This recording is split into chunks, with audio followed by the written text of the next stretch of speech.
And this is a biggie. We got the great Ray Thunder Stevens, tough, rough, one half of the World Tag Team Champions at this point in time in 1974, against Big Chris Taylor, 430 pounds, the 1972 bronze medal winner. He's bigger than a house. What a number he does in this. What a number he does in this particular match on Ray Thunder Stevens. Thunder Stevens was lucky to get out with his life on this particular match. And it's a great classic. And of course, you all know that he's one of my special guys. And later in the show, Verne Gagne is going to be a guest again, and he's going to be talking about this big guy and just about where he ranks in the all-time Collegiate Hall of Fame, of which Chris Taylor and Verne Gagne are a member. But in the meantime, let's get with it. Big Chris Taylor against Ray Thunder Stevens from Chicago, 1974. Chicago for another biggie. Chris Taylor. That's right, Chris Taylor back in action. And he's going in against Ray Thunder Stevens, one-on-one. There you see Stevens being introduced.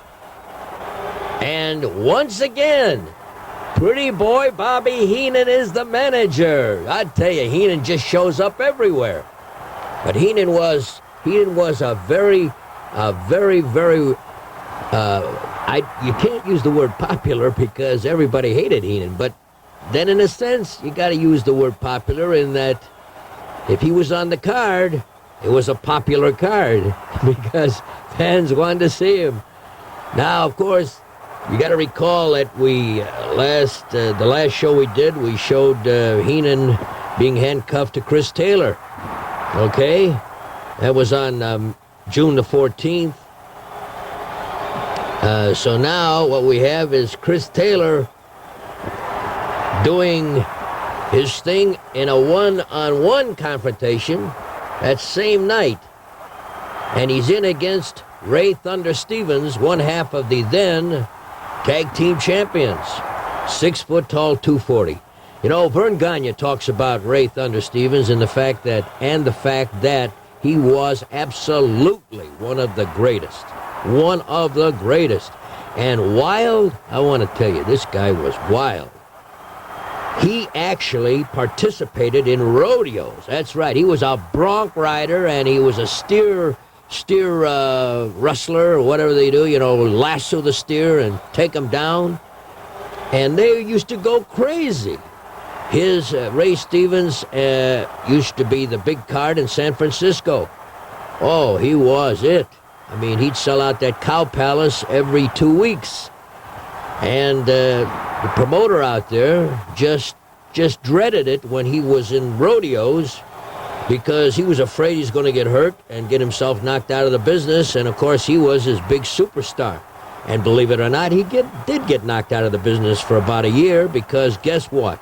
He also raced motorcycles along with Steve McQueen. And he actually had a very serious accident racing motorcycles out in California and was out of the business for a year. What a wild man. A wild man. Hey, I remember him when, believe it or not, fans, I hate to give this away, but I met him in 1956. I went into Ohio on some business, and I went over to one of the matches there, somewhere around Columbus, and there he was wrestling, and I was very impressed with this guy. He was really quick, fast, you know what I mean? Had great moves. Now, he was trained by the great Ed Strangler Lewis. You might recall I mentioned that Pepper Gomez was also brought in the business and trained by Strangler Lewis. So, of course, these two come well equipped with all the holds, all the signs that you need. Now, another thing is that here's some of the titles Ray Stevens held. He was the Southern Junior Heavyweight Champion. He was the Pacific Coast Champion. And he won the United States Championship, the United States Heavyweight Championship on 6 different occasions. And he was the World Tag Team Champion with Nick Bockwinkel. And, furthermore, Ray Stevens, still active. He's working out of Minneapolis now. He's with the AWA, one of their bookers, and also handles a lot of their great shows around the country. They're on ESPN, of course. He works a lot in that operation. I saw him recently when he came into Chicago for that Super Clash 3. He is tough. He is tough. And here he is at the, I would say, at the pinnacle of his career, at the height of his success. One half of the tag team champions, world tag team champions, and in against Chris Taylor, who at this time, 1974, had been in the business 6 months, was one of the most heralded amateurs ever to come into the business. Right off of the Olympics, a bronze medal winner in 72, so you can see that Stevens has shown him a few of the tricks, even though he's 6 foot 240, he's in against a guy that's over 6'4" and weighs in at almost, let's see, 400, I think it is 450 pounds. Woohoo! Wow. Yeah, you'd think that was a mismatch, but remember, fans, I've always told you, I'll never lie, you don't have to be big in pro wrestling to be great. It's one thing about the wrestling game. Verne Gagne is a great example of that. 6 foot tall, about 228, maybe 230 at his peak. And he was the roughest, toughest, one of the strongest human beings in athletics, professional athletics at the time that he held the title. I think a 7-time world champion. Gagne had tremendous strength. So the idea is in pro wrestling is have that great strength. See all these bodies today in pro wrestling, some of this stuff that you see on TV, you know, and you think they show that they got a great build. However, that's not the criteria for a great wrestler, a great build. I mean, look at our friend here, Chris Taylor. I mean, you think, would you say that he has a great build? I mean, you know, but when you talk about Chris Taylor, you talk about the fact that Chris Taylor's record, excluding Olympics or international meets, he won 239 matches, lost 10, tied 1. How about that? Huh? He's not a bodybuilder by any stretch of the imagination, but what a great wrestler. Whoa! And look at Ray Stevens now. He just put Stevens up just like he's a toy. Look at the size of this Chris Taylor, fans. 2, 3. Chris Taylor takes it. Man, the big hero, Ray Thunder Stevens. He just got smashed right into the ring. Ray Thunder Stevens. Believe it or not, I tell you, believe it or not, you can't believe this big guy. The winner in Chicago at the International Amphitheater, the great Chris Taylor. June the 14th, 1974, on the Hall of Fame Classics.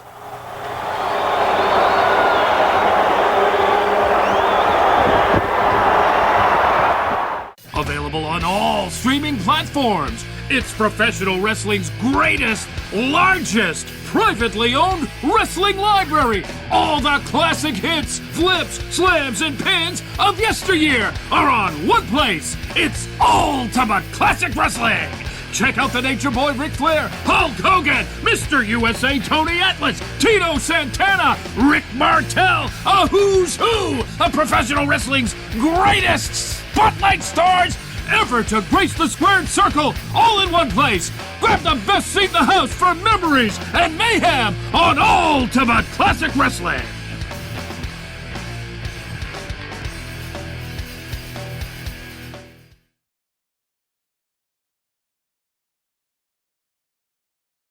Wrestling Talk with the great Verne Gagne, and let me say, fans, that, you know, I have my own personal favorite match in professional wrestling, and I have had it since it actually happened. And every time it's played on Chicago television, I get them chills. I get that feeling because we have the original soundtrack and we have the voices of Menaker and Bob Elson, the late Bob Elson. Even Big Al Lerner was there. But let me say that this match was just this is what pro wrestling is all about to Bob Luce. And if they ever do another movie, like Verne Gagne made the movie The Wrestler, if they ever do another movie, I mean, this has got to be the end of all movies about wrestling, because it's just fantastic.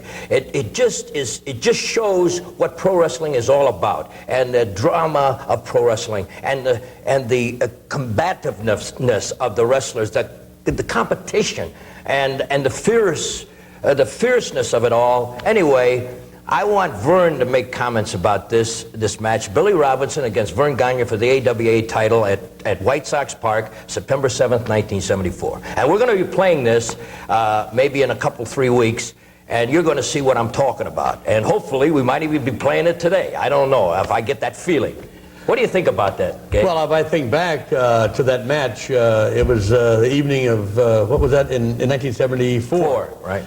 But one of the hardest matches I ever had in my life was that night with Billy Robinson. He wanted that title so bad that he could taste it. Yeah, and, of course, Billy had wrestled around the world.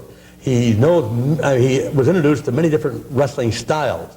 The English style is a little bit better, a little bit different, rather. I ain't saying it's better, because it's not. The thing they were better on, and because they worked on it, were submission holds. And getting them from different angles and from different situations that they were in. And he was a master at it, a master. So I had to really watch myself that night for that, because he had a couple of good ones that once he got them, it was curtains. Like in a string there, I think 3 or 4 he put on in a row for you know, boy, you had to break them. Right, it was really tough. So it was a hot night, I remember that, and it was one of the battles of my life. And I think, I don't know if White Sox Park, I think it was a scene of way back. The Gotch, this is the turn of the century. Gotch Hackenschmidt, I think, was in that park. That's I right. believe. Absolutely. And Londas Lewis was in that park. No, Londas Lewis was in Wrigley Field. That's Wrigley Field, okay. But the Chicago was the site of so many great classic matches, and I'm just happy and delighted that I was able to be a part of that. And this match with Robinson probably was the culmination of the hundreds and hundreds, maybe 1,000 matches I had here in Chicago. I don't know how many I had, but this was like my hometown for all my wrestling career. And wrestled out of here for many years. But that match stands out in my mind as one of the most scientific but hardest matches I've ever had in my life. You know, I can see it now as it's unfolding. Suddenly it looked like Robinson had an edge, then it looked like you had an edge, and then suddenly, towards the end, you remember Robinson got thrown through the ropes. Right. He went for, and at that point, Robinson couldn't continue. And your boy, you were absolutely spent, and your boy, my son Greg, was there. yes. I'll never forget. Greg's going over to you, and all of a sudden, Elson's talking, Bob Elson, the golden throat. I want to tell you, and finally it reached to this point, that you Robinson couldn't continue. You were declared the winner, and Al says, "I'm going down to the dressing room now. I'm going down to the dressing room, Bob." And Elson said, "Go ahead, Al. Go ahead, Al." And Elson, you know, the drama of it all. Well, it was I think everyone was caught up in the competitiveness of that match. That's right. and what it meant, because all eyes of America and other parts of the world were watching it very, very closely. The Japanese contingent came in to photograph it, and they had some people from Europe and the whole thing. So it was a worldwide event, and we were very excited about it ourselves. And man, we were it was hammer and tong, as we say in wrestling, all the way. Let me get Bob right now. I'm going to go back to my first days in wrestling here, and I can make some people have made contributions to my success in wrestling. Jack Brickhouse. Yes. Well, I better not say it, but one of the TV stations here, WGN, carried wrestling for so many years, and the Tribune station, and those people were always nice to me. Dave Condon, my old buddy Dave Condon, the Tribune, former sports editor, great, always had nice things, sometimes not nice things to say about yours truly here, but all made a big contribution. I was fortunate to play in the All-Star football game that the Tribune put on, and I played that in 1949. Arch Ward at that time was very, very kind to me, was a sports editor in those days. But throughout the years, many of those people, Vince Lloyd, Lou Boudreau, those guys, and of course the Weigels and the Al Lerners today. Harry Carey is always Harry Carey, right, old buddy Harry. Take me out to the ball game. I sang it a few times with Harry. Another big fan here, Eddie Einhorn, the great Eddie Einhorn, the White Sox, right. So anyway, all those people had a profound effect upon my career here in wrestling. Well, I tell you, Gags, there is nobody that has given more to professional wrestling than Verne Gagne. Verne Gagne has given all there is to give. There's nothing left in this man to give the sport anymore. He has done it all. He's made the total commitment to the business, not only professional, but amateur and also Olympic. He has given not only his time, his money. He has gone there and helped coach the Olympic team. This man has got his whole heart in the business. And no, really. Well, Bob, you're very, very kind to say all those things, but there are many, many other people that have done more than I have.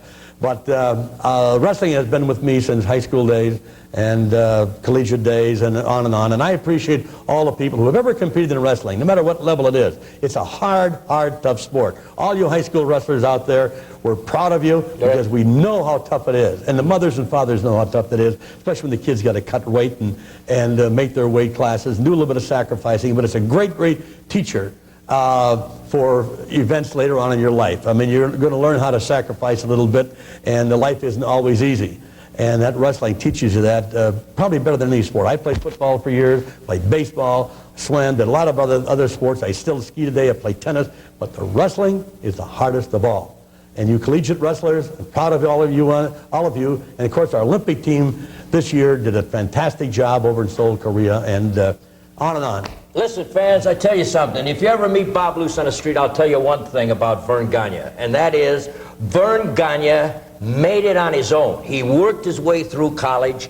He made it with sheer grit and guts and determination, and he did it, see? And this is where you got to understand. He did it, okay? So you got to have great respect for this man. And now I'd like to have that song, Gags. Which one? Yeah, your favorite country western song. This is a Wilbur Snyder. Yeah, but the throat. Use the throat with it. Well, I know how you do it, but your cheating heart will make you weep. Yeah.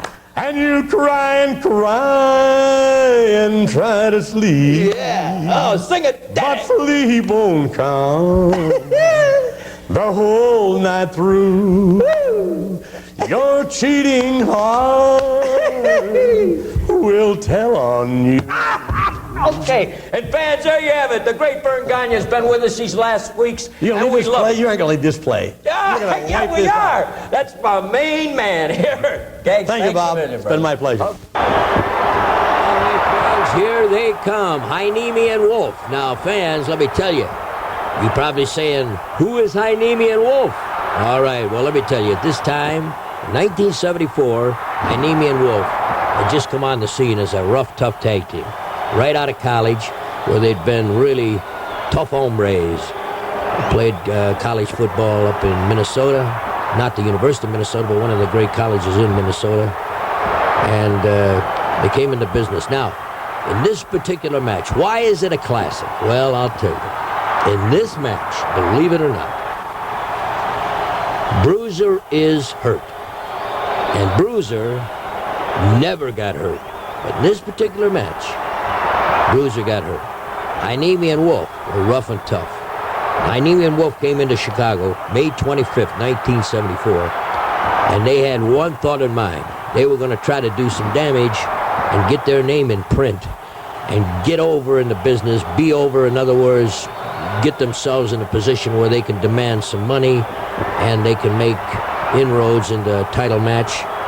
And as a result of the match that they have here that we're going to show you in the classics, they did become a force in wrestling there for a brief time, and even to the point of later on, of course, we're going to show you some footage from 1976 when we had Muhammad Ali in Chicago right before he went to Japan and went against Inuki in the martial arts title. It was a world event, and we had him in Chicago, Muhammad Ali showing what it would be like for a boxer to be in against a wrestler. And we had Wolf and Heineme that night. And Wolf in particular really got after Ali and almost, we had to, when you watch this, it'll be down the road maybe 3 or 4 months ahead, but you'll see that Wolf, he had a thing about damaging people, and he was wrestling against Ali's boxing, right? And he took Ali down a few times, and really and truly, it really upset the promotion to no end because he really manhandled Ali, and Ali ended up knocking him out that night. So anyway, here we go. We have Wolf and Heineme, so there's a little background on why this is a classic. And these were two young, tough guys.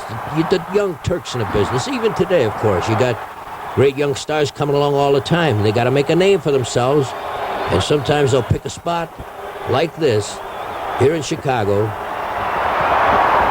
Bruiser at his height, at his peak. Also Wahoo McDaniel, great tag team. Now the match has been going on, and we have a We have a situation here where Dick the Bruiser and Wahoo have won the first fall. Okay, so keep track of this, fans.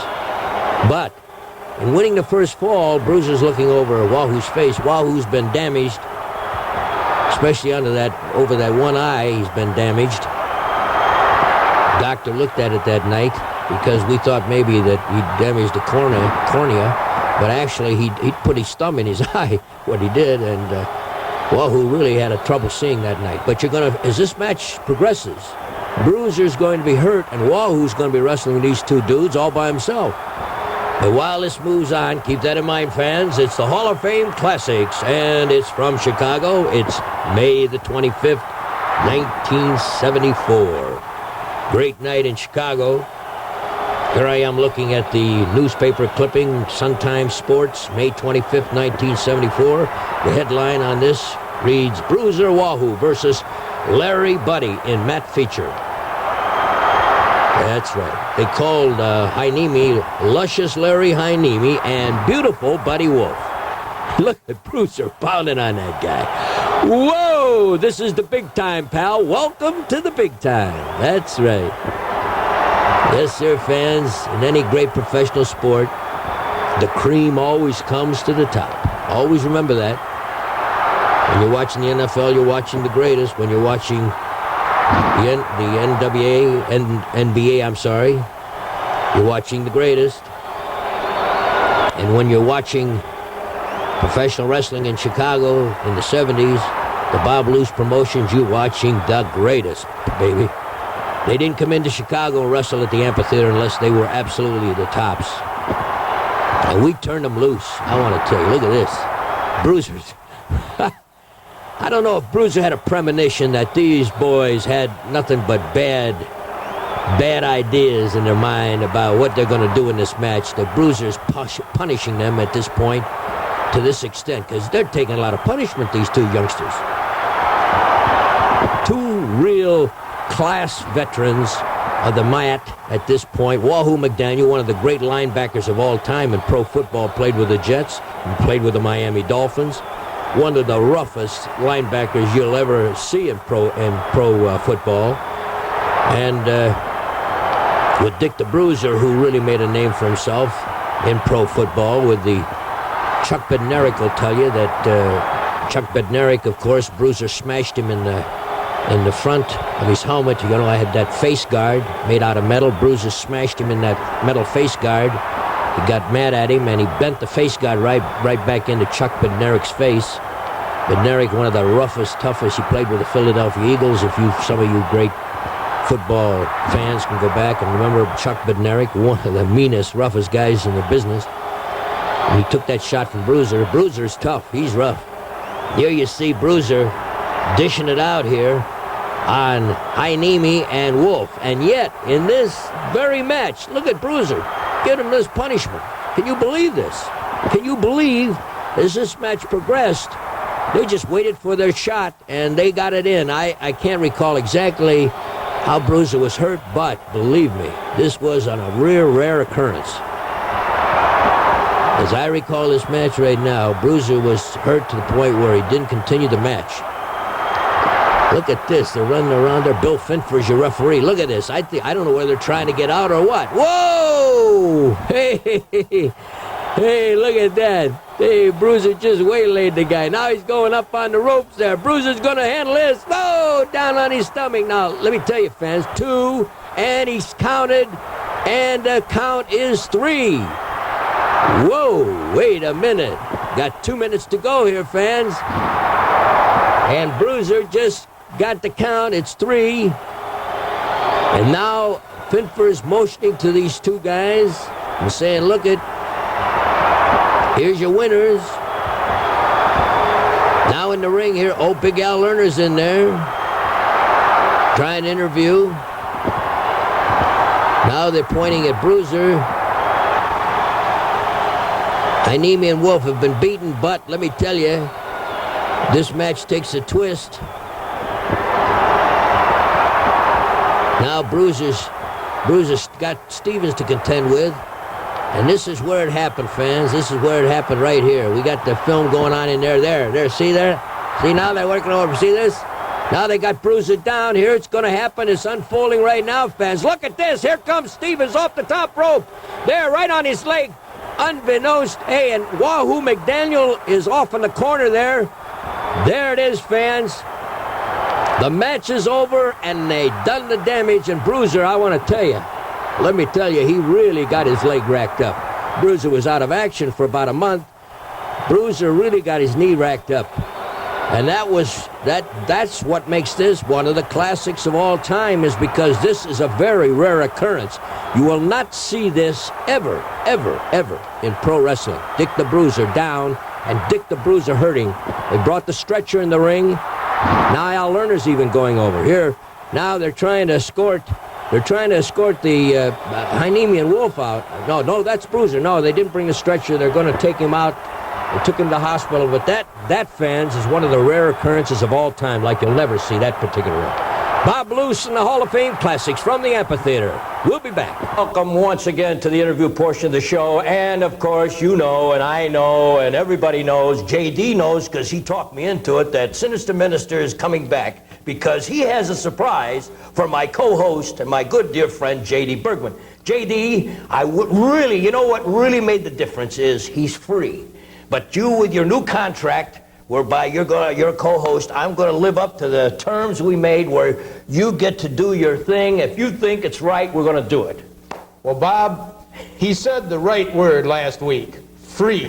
Because, as you know, on the contract, we each get a little portion of the profits. Yes. And that gives us a little bit bigger portion of the profits. Yes. Now, I don't know what this guy, he's talking about some type of a surprise he's got. Yes. Something that he's got going. I really have no idea what this is going to be. But that didn't have anything to do with it. No. The thing that really did is, frankly, Moose won't come back as long as this fella's around. Right. And, you know, maybe, just maybe, something will happen. He may not be that bad a guy after all. I guess we'll just have to see. You're going to get your fill. You know, down at the Art Institute here in Chicago, they have these suits of armor. And I really should have picked one up for you today when I come down through the loop.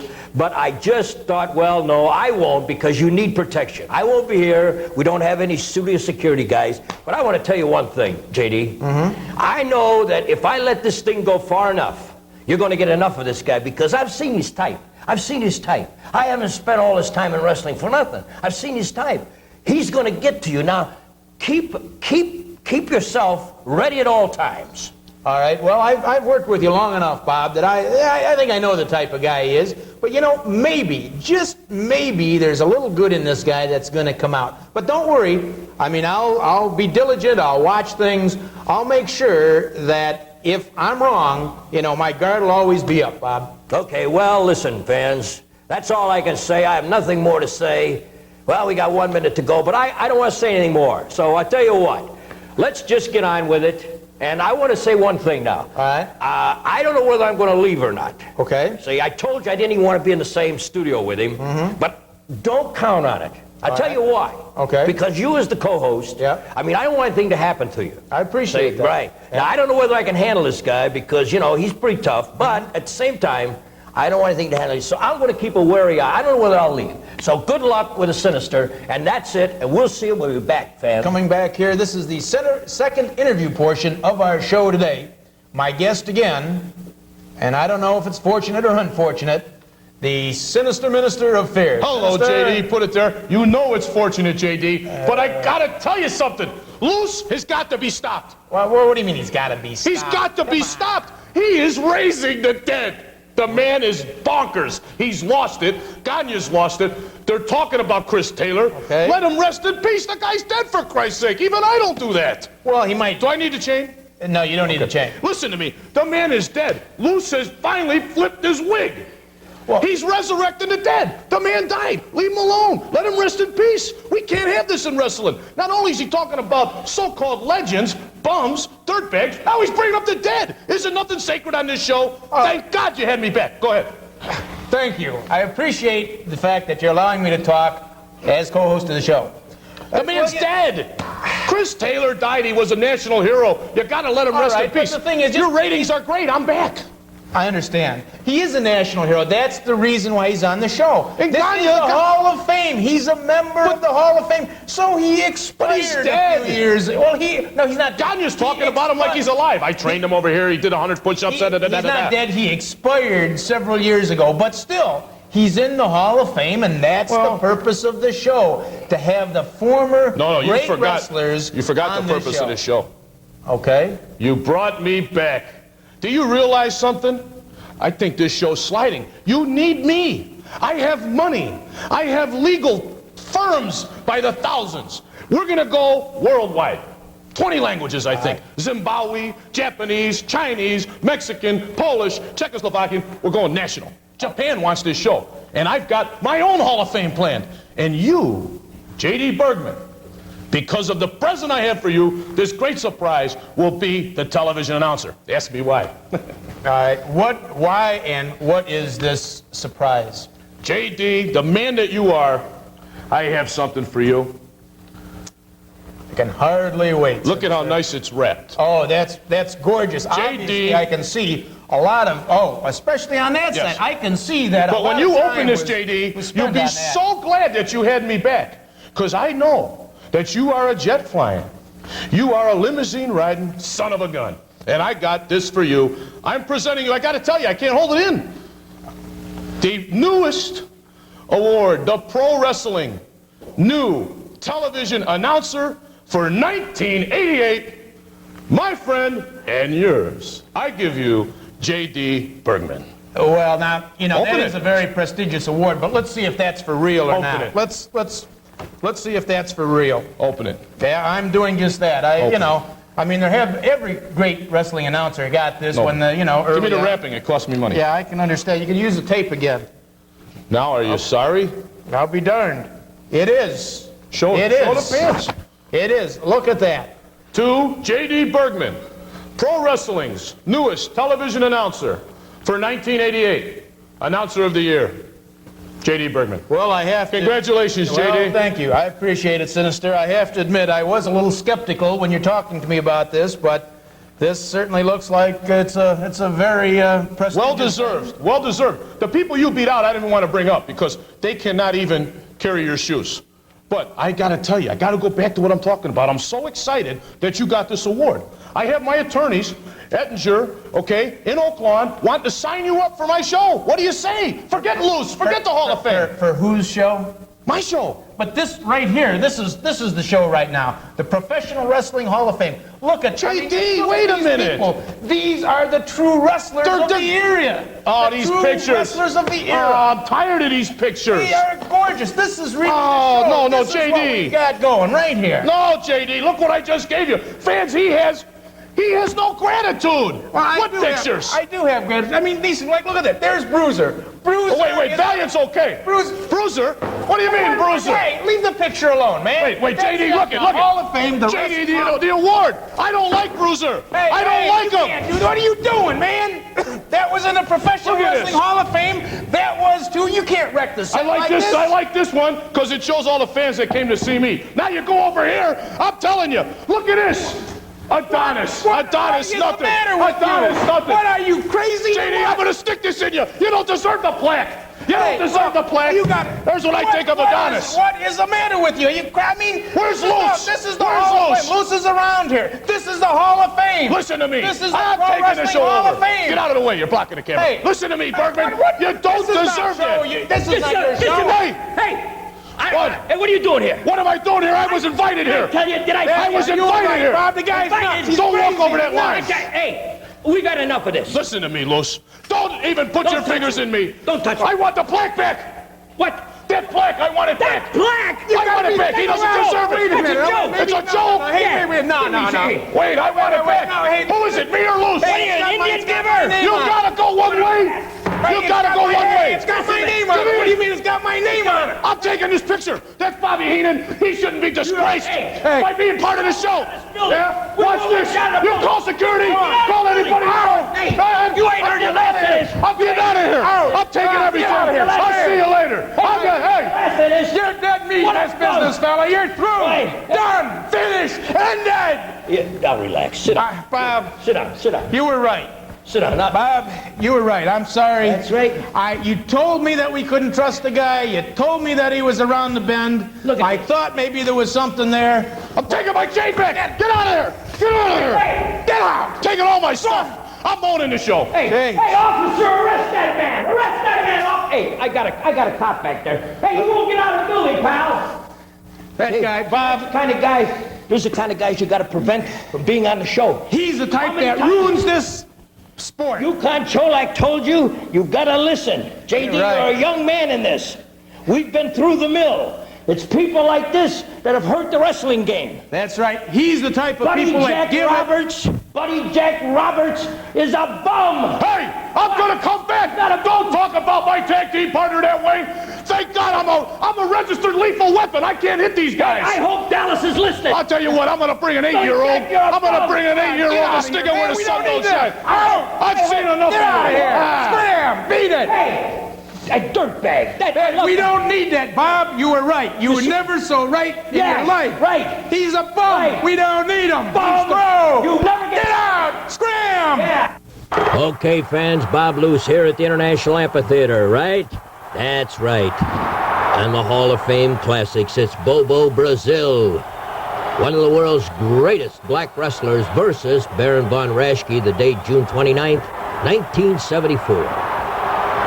And Bill Elliott making the introductions here, and Baron von Raschke showing that claw to the audience.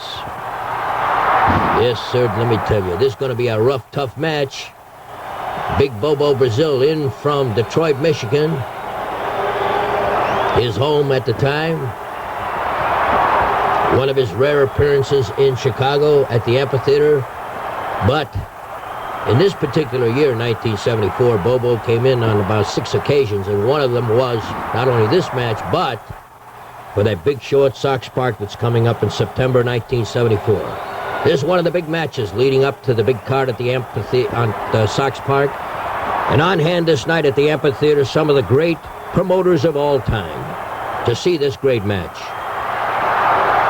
Baron von Raschke, wasting no time, right off the top, he's after Bobo Brazil. He's throwing his cape over Bobo Brazil, and this is wrestling the Raschke way. Henry Van Loon, your referee of distinction. Baron von Raschke. Baron is about, at this point, on this particular night, 292 and a half pounds. 6 foot, look at that. Just puts his, look at that, just climbs right over that top rope. 6'6". He's a big one and he's rough. Look at that, Henry Van Loon's got to clean the cape out of the ring here. He will not stop. He's really punished. Oh, there's the Cocoa Butt. That's right, the famous Cocoa Butt. You just saw it delivered to Baron von Raschke in Chicago. Another Cocoa Butt, and down goes the Baron.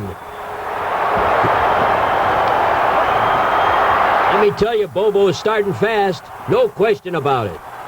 And now we pull back on that dramatic shot by Bob Varecka, who did the filming in 1974. Bob Varecka, a name to be reckoned with later on in television land, went on to work for the Tribune Entertainment Company and has been producing and directing some of the great shows that you see through the Tribune Entertainment Company syndication. And here was Bob this night shooting this great footage. Bobo Brazil taking punishment in Chicago. Another punch. Now, but the terms are different now. It looks like Bobo's taking the punishment. Oh!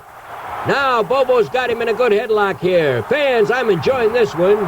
This is the Hall of Fame Classics from Chicago. This is what it's all about. This was the great wrestling action that you missed, maybe. That's right. You might have missed this. These great spectaculars did not make the television screens. Like today, you'll see some of the great matches on cable or even on some of the networks. But in these days, at this time, we had to bring a film crew out to the amphitheater, and we filmed this. And then, after filming it, maybe 2 or 3 weeks later, we would show high points and high spots, we call them, on our shows on WSNS TV, Chicago, Channel 44. And that's how the fans got acquainted with all the great wrestling spectaculars that we were promoting at the amphitheater. And suddenly the houses started to grow. And pretty soon, we just couldn't pack in any more people. The amphitheater originally had a capacity for 9,500. Suddenly we got it to 11,005. Then we got it to 12,000. Then the fire department said, that's enough. And so we stayed at around 11,500 to 12. Nobody really knows because, of course, the fire regulations were that we should have about 11,600. And we always managed to get a few extra chairs in there. And I want to tell you, fans, it was bedlam. And thank the Lord, never had any big problems there, because I'll tell you, when I used to stand on that second floor mezzanine, look out there from the area where I had my office and I used to watch the matches, the people just were packed in so tight that I often remarked to my friends, just think if something happened. I says, how would they get out? Really and truly, fans, we used to pack them in like sardines. Those were the great moments, the great times.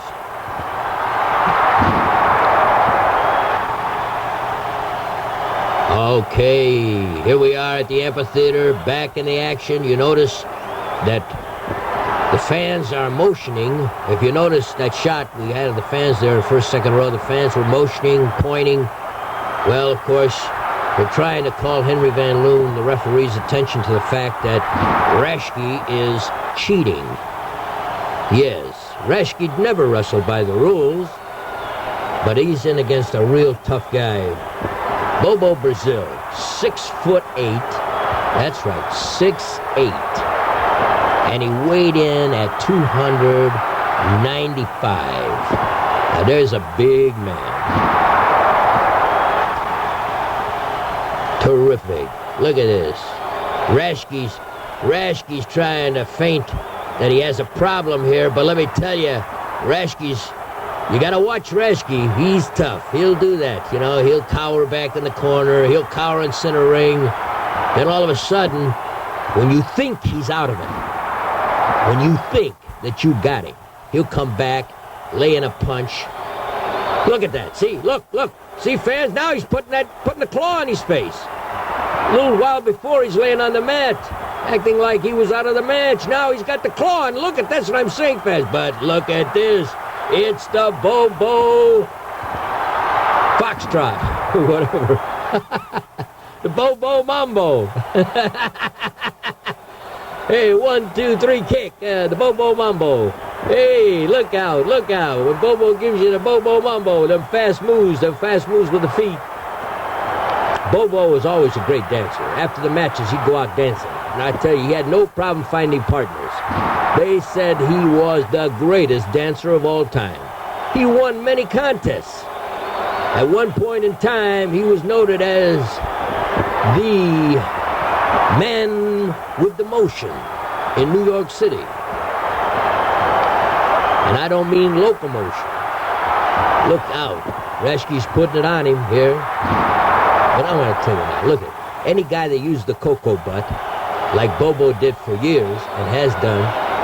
I mean, how can Raschke expect to put that hole on him and really do any damage to that head? Because Bobo always prided himself in the fact that he had one of the hardest heads in wrestling. Look at this guy getting up. Raschke's still coming in with that cobra, that twist. Look, he's trying to... Oh, now Bobo's coming on. Hey, Bobo's coming on. Oh, Bobo just knocked his arm off. That's what I like about Bobo. Bobo never gives up. All right, fans, keep your eye on the action because this is a tough one from Chicago. Look at this. Hey, Bobo's putting him out. He's putting him out.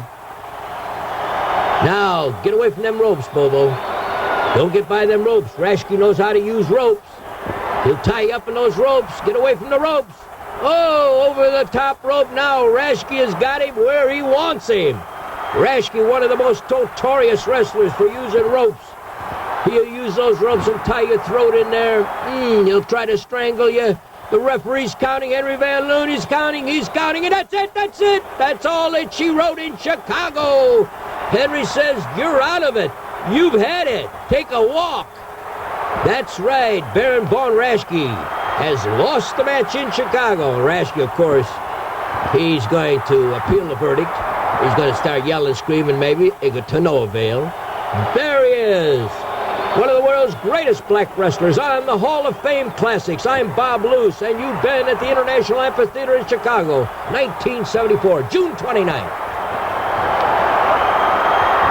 Apologize for what happened. Bob Luce was right. That guy never should have been back here. We did put the studio back. Fortunately, nothing was damaged. We did lose one picture of Bobby Heenan, but so what? Next week, Moose Cholak is going to be back. One of the really true wrestling greats, not like who we saw here today. Some more really terrific Hall of Fame matches. Want to see you all then. Till then, take her easy. Bob Luce's Hall of Fame Classics is brought to you by the Haggerty dealerships, Oldsmobile, Pontiac, Chevrolet, Chrysler, Dodge, and Volkswagen. And by Lucas Tire, the king of tire deals. Also brought to you by the Chicago Truck Driving School. Call 1-800-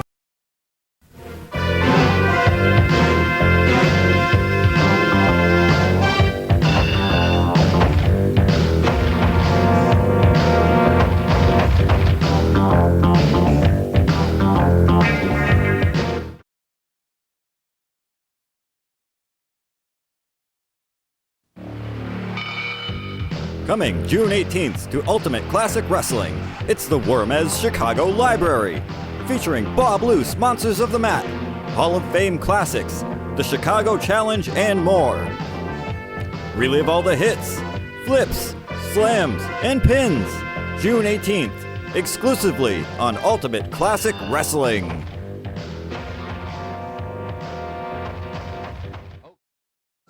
Join us. If you dare.